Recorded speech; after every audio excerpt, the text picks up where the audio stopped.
Another one on offense. The Chiefs signed Kenneth Walker to a 3-year deal. Seattle opts not to tag him. Yep. They let him hit the market. It sounds like the interest was significantly high for Kenneth Walker, who, I mean, listen, there's no better time to hit free agency than after being the Super Bowl MVP. We know that. The details on this one, 3 years, $43.05 million, up to $45 million. The more important part's almost $29 million guaranteed, which for a running back, that's phenomenal. Right.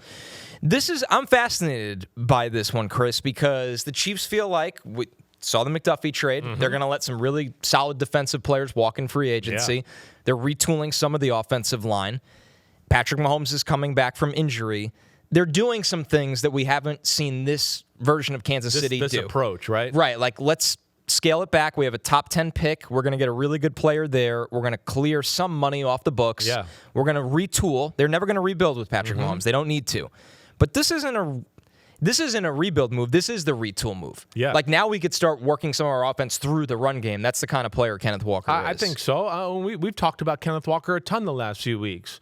They're a team, oddly enough, which is crazy because, you know, the Patrick Mahomes era started with like, oh my gosh, they're so explosive. They can make so many plays. They're incredible, to where they've gotten here the last few years where we go, they're not really that explosive and they have to go on a sustained drives all the time. And as we know, Kenneth Walker coming out of Michigan State, I've always been a fan of his and what he can do. And he's one of those guys that we've laughed about, like Breece Hall at running back position, where can score anywhere, any place, anytime. And they haven't had that, especially at the running back position. So that's where it's special. And then I look on top of it, and I just wonder, I mean, we know they're still going to play through Mahomes and do that, but I do wonder if they're going to shift their approach on the offensive side of the ball a little bit here. I mean, yeah, by all due accounts, we know that Kelsey's going to be back, but I don't think it's going to be a huge number. We know we got Rashee Rice, hell of a player, certainly, but it's got some problems here and some legal issues again where he could be suspended.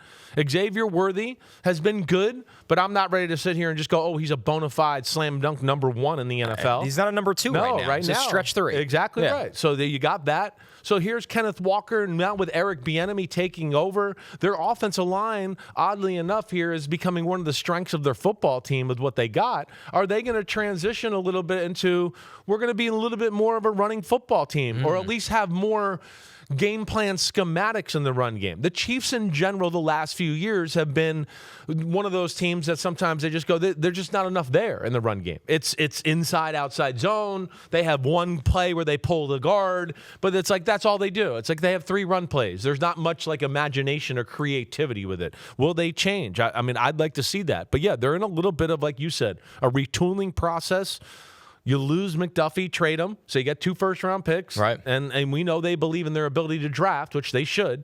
They got, so the 2 picks, but yeah, they're missing McDuffie. When we talk about that, we're also going to talk Jalen Watson gone to the Rams, so the defense is going to look a little different here. And I also sit here and wonder if, they're not going to keep Brian Cook, by the way it looks, their safety, so they're going to have maybe a totally different secondary. And is there somebody else out there on the defensive side that they're going to make a play for, I guess is what I wonder a little bit here. That's the interesting thing to watch. And when you look at the Chiefs, they, by Tankathon's, this is the draft power rankings, which are on Tankathon, and this is based off a chart from Harvard, people smarter than you and I, so I trust it. Yeah. They have the 4th most value in this draft. It's not surprising the Raiders and the Jets and the Browns are in front of them. Yeah. They have tons of picks, those 2 teams, and they're picking high. Right. But the Chiefs are 4th. Because they pick 9th, 29th, and 40th in the top 50. They have decent volume of picks.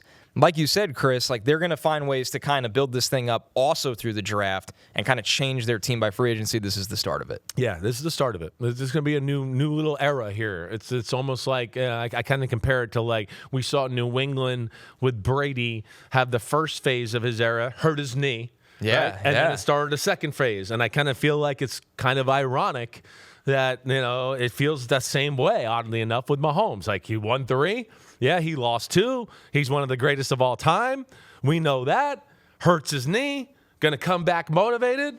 Team's going to retool just like the Patriots were kind of doing in 2009 and 10 to then get back to the Super Bowl in 2011. So, yeah, this is cool to see. Kenneth Walker, phenomenal football player. Glad he gets paid. You said it right. It's basically a 2-year, $29 million deal where hopefully he can play good enough and see all 3 years of this thing all together. And shout out to the graphic designer for Kenneth Walker that whipped this up somehow after noon today. He did not know he was going to the Chiefs because you can't talk to anybody until noon today. Yeah. And they were able to build this graphic in under an hour. So shout out to them. Yeah, sure.